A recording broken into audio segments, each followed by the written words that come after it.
Well, finally, it's Friday. Boy, it's been a long week. I know for both of us it has. And finally we have another coffee call. Yeah, you're not kidding, man. It's one of those weeks where it's like I can't tell if it's been long because it drug out or if I just lost track of time and I thought today was like Sunday. Because I honestly forgot. Yeah. I forgot that we were recording tonight until you texted me and said, "Are you good to go?" Like an hour ago. Well, and you and I've the weeks have been kind of weird, but I forgot too, and that just shows you how busy both you and I have been. And today I was like, I should probably get a hold of Justin and and figure everything out. And I'm like, holy crap, we're recording that tonight. Yeah. And it was just, we better get on the horn, and here it is, 10 o'clock Eastern time, and we're hitting record, man. Yep. Well, this week's coffee call, you kind of come to me with a good idea, and I'm going to let you kind of take it from here and kind of tell the backstory of how, your conversation last weekend at the Iowa Deer Classic came up with a guy at the show. And yeah, I think we should take it from there, and I'll let you introduce it. Yeah, so I had somebody come up to the booth at the Deer Classic last weekend. I did a quick live when I was there. I unfortunately didn't get to do more, but I had somebody come up to me at the booth asking a management question that I think kind of is a very valid question, and probably a question a lot of people have on their mind, and that is, how do I determine the number of does I need to shoot if I even want to shoot does as a part of my management practice? It kind of took me back for a minute. Like, I had to actually gather my thoughts and kind of understand the dynamics of the question before I could, develop an answer to that from a biological and a management standpoint. But it was just a really good question that we ended up getting into, discussing, this gentleman and I, for over 30 minutes. So I said this would be an easy one to do on the coffee call. It's pertinent, it's relevant, and it's just something, like, even with your uncle, when we talked about TSI, back around Christmas time, something that he had brought up then. And again, it's one of those things that's these answers aren't going to apply to everyone. This is more for the private landowner, and especially probably in the case where if you've got, I would say, 20 acres or more. I mean, don't take that for this is worthless if you own 19, but I'm just going to say, for the roundabout sake of numbers here, just if you got 20 or more acres and you want to shoot does as part of your management practices, this is pretty relevant information, I think. So yeah, that's the long-winded version of the question he asked me. Well, I think it's a great topic, because it's one of those, I guess you could call it debates in a way, but it's always one of those questions that gets brought up, and you always have those guys that, like, I hate shooting does. I'm not going to shoot does. And we've talked about this before. Yeah. Like you said, I hate shooting does. Then you got the guys that are like, diehard shooting does, and I need to shoot this many every year because, the guys on TV say it, or I read it in a magazine and everything, but maybe they really don't know how many does they actually have, right, and what they need to be taken off their farm. Exactly. And I can kind of kick it off a little bit here, and for whoever didn't hear the earlier podcast, like Justin had alluded to with Casey Thren, my uncle, earlier on around Christmas. I think that podcast came out around then. For me, I take a journal every year, and I write down every adult deer I see. So I don't include fawns or yearlings in this. It's either does or bucks. And at the end of the year, I tally up, and I try to get a good estimation of what my buck to doe ratio is. Now, yes, you're probably thinking to yourself, well, you're probably counting a lot of the same deer. How do you know if you're seeing different does? I don't know that. But I can tell you, on my main farm, the 1 acre farm, my buck to doe ratio with my numbers and what I've seen this year is really tight. Yep. I think my numbers, I don't have my journal in front of me. I think my numbers came off to, I think I saw like 2 or 3 more does than I did bucks the whole year. So that kind of tells me that I don't really have a doe problem. That gets me in the ballpark. But then I also kind of go to the field test. Like when I'm out hunting, am I seeing a lot of does all the time? Like a lot of does together? Like do I have a group of 3 or 4 coming through? And then I know they're not circling back around. Do I have another group of 3 or 4 coming through?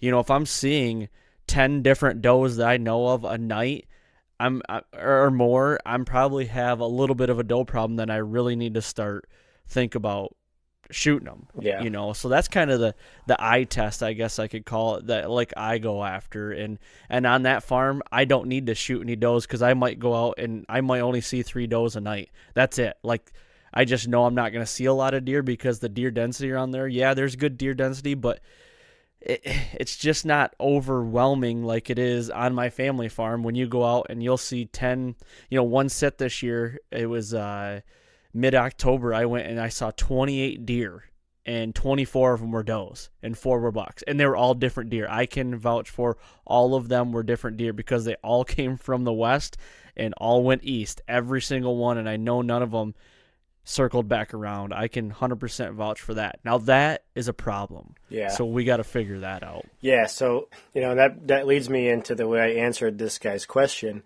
And again, his question was, how do I know how many does I need to shoot if I'm going to even kill does as part of my management plan? So right there in itself is 2 questions. I heard 2 questions there. Number 1, how do I identify I've got a problem? Number 2, how do I solve the problem? So, right. And the way I answered those questions to him was, there's a couple factors you need to consider. There's no hard and fast answer. It's like, well, if you saw 4 and your dad saw 3 and, your brother saw 7, that doesn't mean you have 14 does on your property. So it's like there's more to it, obviously. And I mean, that's kind of a no-brainer. It's kind of inherent that there's more than you're seeing. Yep. So first of all, keep that in mind. There are more than you're actually seeing. There's always more than you can see. Right. Number 2, you have to understand what you have as far as property and what that property offers to the deer herd. So and by that I mean, do you primarily house the deer? Like, is your property more geared to be a bedding area? Or is it more of a destination food source? Like if you're if you're a farmer and you've got, 90 acres of beans and 5 acres of timber, I would consider you as a food source. Yes, you're going to be seeing deer out there. There's going to be deer that hold up in your woodlots or in those fingers, but they are there for the food. Those kind of people, I'm willing to bet, don't see the bucks in the fall that they see grow up in the summertime. So that's one thing to keep in mind. The second thing is, based on the available habitat type that you offer those deer, what is the ratio of bucks to does that are housed on your property? So, to simplify that, number 1, how much property are you working with and what habitat type is it? Number 2, how much can that habitat support? And knowing that, what's the buck to doe ratio you have to work with in the first place? Those are and until you know those answers, it's hard to answer the question of how many do I shoot, because it's not a matter, like I said, of you have 14 does on your property or you have 37 total mouths to feed on your property, bucks, does, fawns, or otherwise. It's a matter of what the ratio is, males to females, and how much of your property can actually sustain those mouths to feed. Right. So in my first thing, and I'm going to kind of go with you on this, is, identify your habitat. I'm going to go back to what you said. On my family farm, we have a lot of oak ridges, a lot of white oak trees. So we have a lot of acorns. We have, a 65-acre alfalfa field, but the rest of it is all timber. Okay, and a 40% of a deer's diet is woody browse, so that consists of bark, right? Trees, leaves, buds, all that stuff. So to identify what they're eating, it might be a good idea to just go out and wander a little bit and figure out where these deer and see what they are eating, see if they're nibbling on, some sort of bud or tree or, identify that. And because honestly, a doe family group can run a lot of deer out of there. When you get upwards of, 5-6 does, they're going to eat you out of house and home. And then Right. they're And not going to be the only doe family group on your property either. yeah, and let me stop you real quick while I've got this on my mind when you say that. There is a very important thing to keep in mind right now. Like you just said, a deer's diet is 40% woody browse, like bark and tree branches and buds and all the stuff that they're just trying to survive off of this time of the year, especially for us in the Midwest and upper Midwest. There's been a lot of snow on the ground this year here, more than there usually is, and it's just, don't think you're doing deer any favors by throwing a round bale out there or putting a pile of corn out, because they can actually starve to death with a full stomach. And I know that sounds crazy, but let me explain. Because right now they're on a sustenance style of living. Like, they're eating the only things they can find that are available to them, whether that's tree bark, buds, branches, even cedar needles and cedar berries.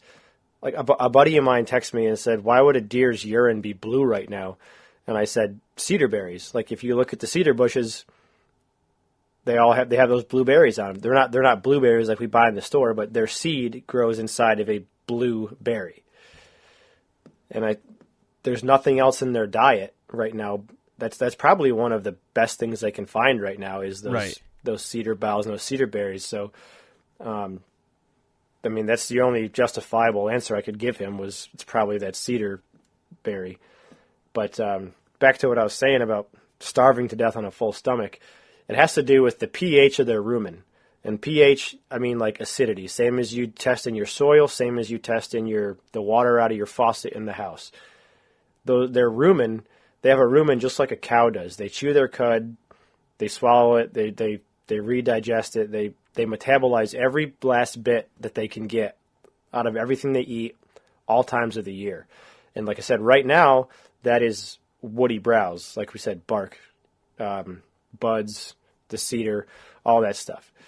So that rumen is acclimated to a certain pH that most effectively digests and metabolizes what is in their normal diet right now.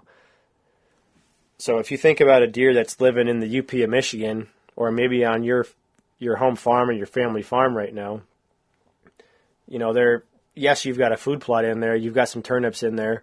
Realistically, that's probably beat to death right now. There's probably not a lot of food left in there for them at this point. They've probably moved on to a neighbor's bird feeder, or there's probably some beech trees someplace right now kind of sprouting some buds.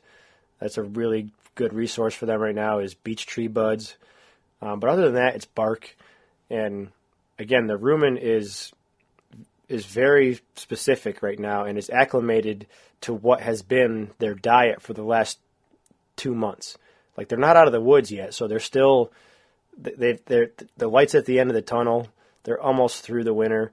If you go out and feed them right now and you put a 300-pound pile of whole kernel corn out there, their rumen's not ready for it. It's just like a human who's dehydrated, like clinically, and dangerously dehydrated. If you go slug a gallon of water, you're gonna get bloated and you're gonna hurt yourself. I have no idea the physiological consequences of a human and what happens, but I don't know. Do some research on it or something. But yeah, I totally you're not get what supposed to saying. do that. You're Right. not supposed to do that. It's just one of those things where you're going to do more harm than good right now. The deer that are alive right now are going to be alive in another month when this weather breaks. It's the deer that have already died, have either starved to death or froze to death. It's just, do not go out and put food out right now, because you're going to kill deer that otherwise are going to live, I promise you. Yeah, and to go back to your hay bale theory, in a lot of ways, deer, it's hard for them to digest that hay right now too, and break that food Yeah, down. So that can just, if they come up there and start eating on a full stomach, or even if it's not a full stomach, they could really hurt themselves by getting too full and not being able to digest it as well, and especially with it being so cold. And, right. I was out hinge cutting last weekend, and I was on the 1 acre farm doing some hinge cutting, and I was out in the wheat field, our wheat field, and I was driving out there. Well, I got hung up in my pickup. There wasn't a lot of snow out there, but there's 4 inches of ice underneath the snow, and you just can't get traction on it.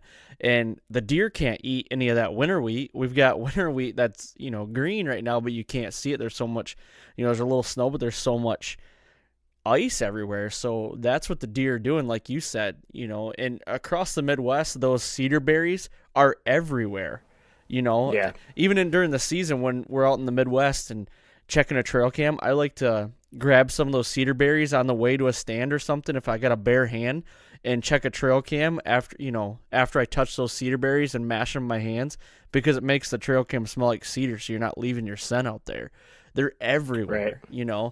Yeah, and you also got to are. think. You also got to think too about deer where they're at right now. They're in the thermal cover, so they're eating on, like you said, cedar thickets, and down in, they're getting out of the weather, and a lot of times they don't like to move a lot right now either. So they're trying to eat whatever they can get close, and whether that be cedar thickets or hemlocks, or they're just looking for that woody browse and good available food that's easy. And now I'm gonna kind of go back to a scenario that I did a couple years ago, and I went through and hinge cut a tree. I was when I was first kind of starting to get into hinge cutting, and it kind of happened by accident. But I hinge cut this tree, and just I was doing a few of them, just trying to figure out how to do it and everything.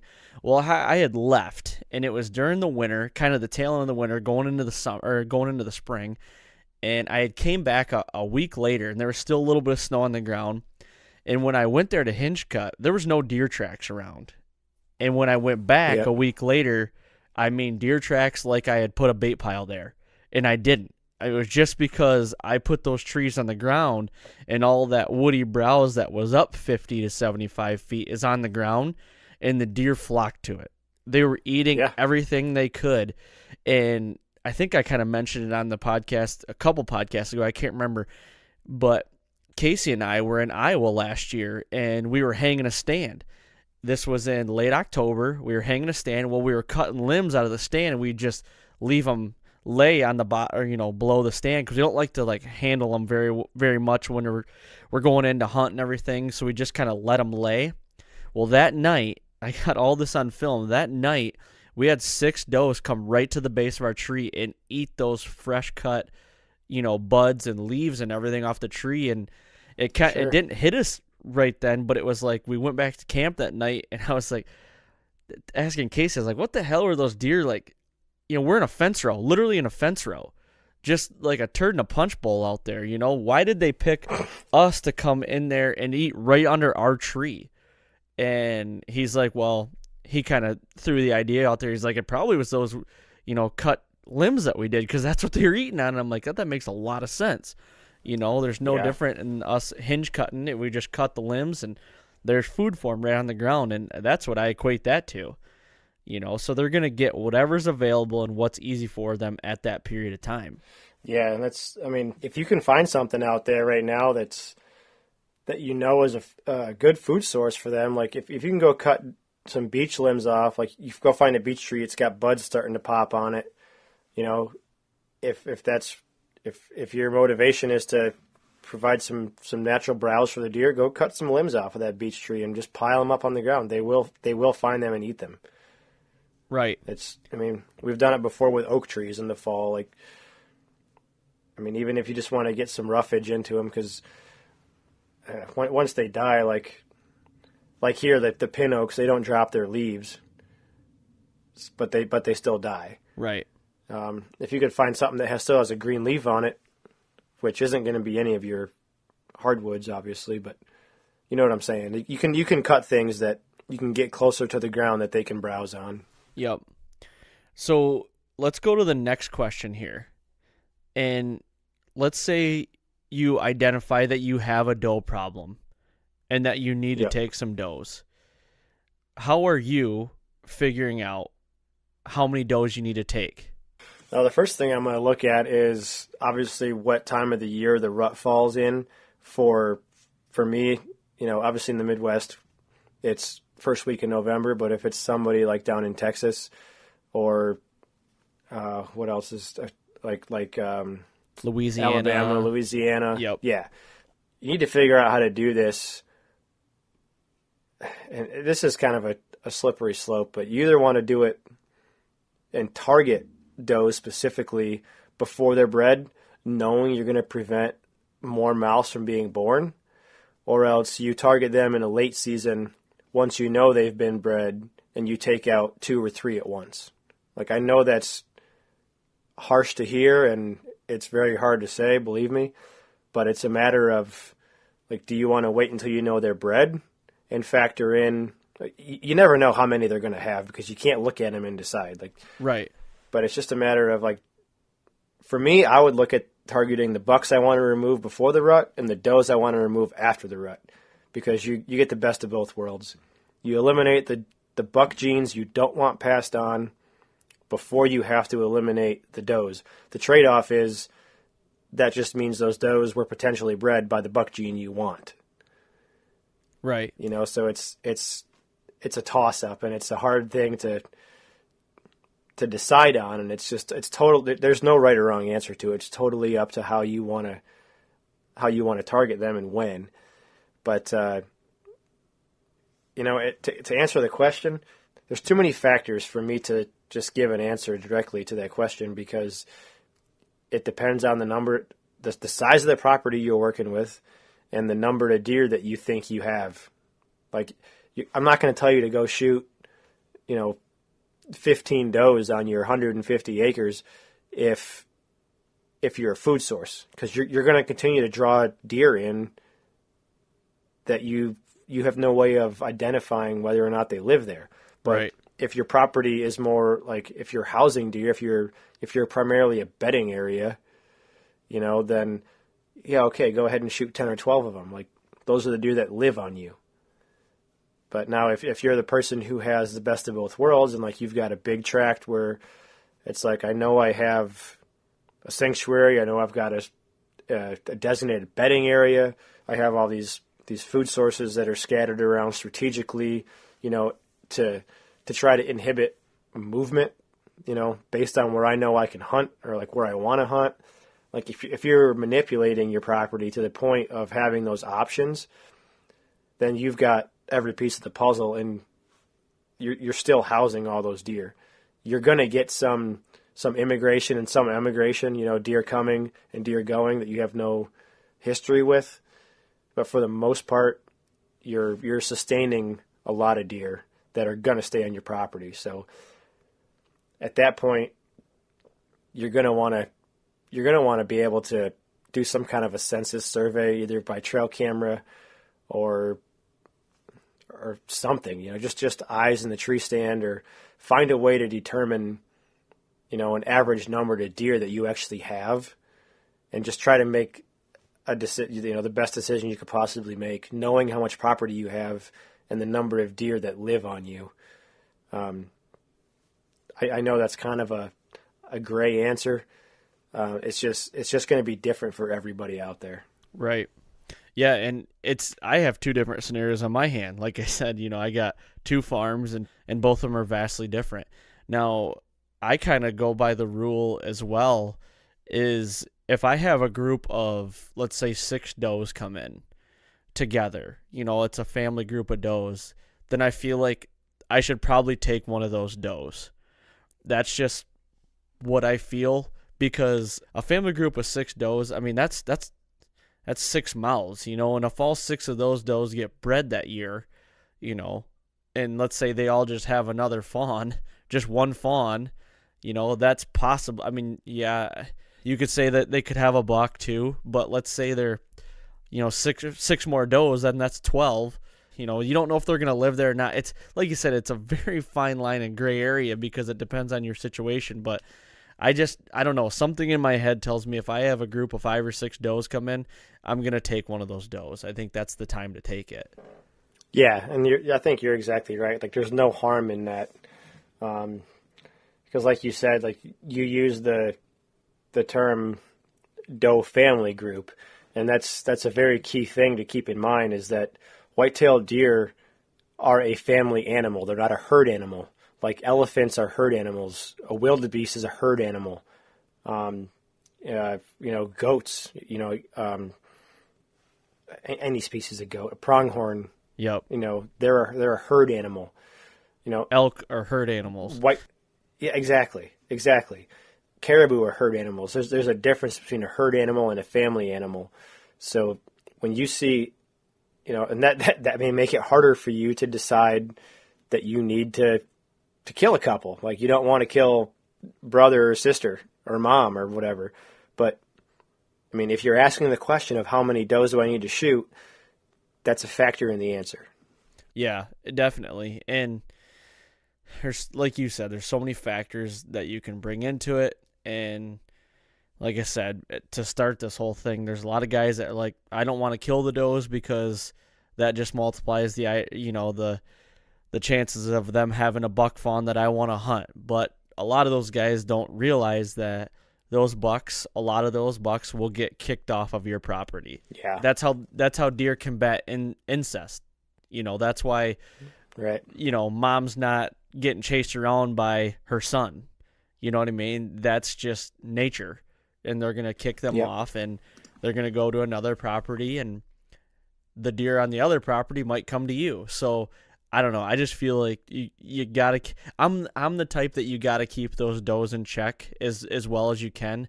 And in the wild, it is probably, in my opinion, nearly impossible to get your buck to doe ratio to 1-to-1. Like it. Wow. I mean, you'd have to do a lot of work and have a big track to do that. I mean, I just don't think it's very possible to do that. No, it's not. I mean, by nature, they're born at a 1-to-1 ratio because that's the way nature works it. Like that doesn't mean you see a doe with one fawn and you see another doe with another fawn that one's a buck, one's a doe fawn. That just means for every 50 doe fawns, there are 50 buck fawns. Now, it's no secret that bucks are more desirable amongst hunters. Like there's a trophy factor in that. I don't care how you want to define yourself as a hunter. You're lying to yourself and everybody else in the world if you can say that it's not a trophy. Like that's why there are less bucks out there than there are does. Like right. It's just the reality of it. And that's kind of where that, like, the human I guess factor, if you want to call it that, the human influence, that's a better word. The human influence in that ratio, that sex ratio, that's our influence in that. That's the only thing we can control is just, do we shoot it, or do we shoot the buck, or do we shoot the doe? Exactly. And I think that if the fact that you're asking how many does do I need to shoot, I mean, that just identifies you as a conservationist and a steward of your land, and you understand the bigger picture. And it's a very legitimate question to ask, and it's a very complex answer to be given. Yep. I don't know. It goes back to, like you said, it's the ratio. It's you can never get to 1-to-1. No, and there's 4 factors that contribute to a population, to population dynamics, and it's birth, death, immigration, and emigration. Out of those 4 things, humans can only influence 2. We can't control any of them. We can influence 2. We can influence death, and we can influence immigration by having suitable and desirable habitat, whether that's food, bedding, water, or cover. You can only do your best to try to make your property more desirable.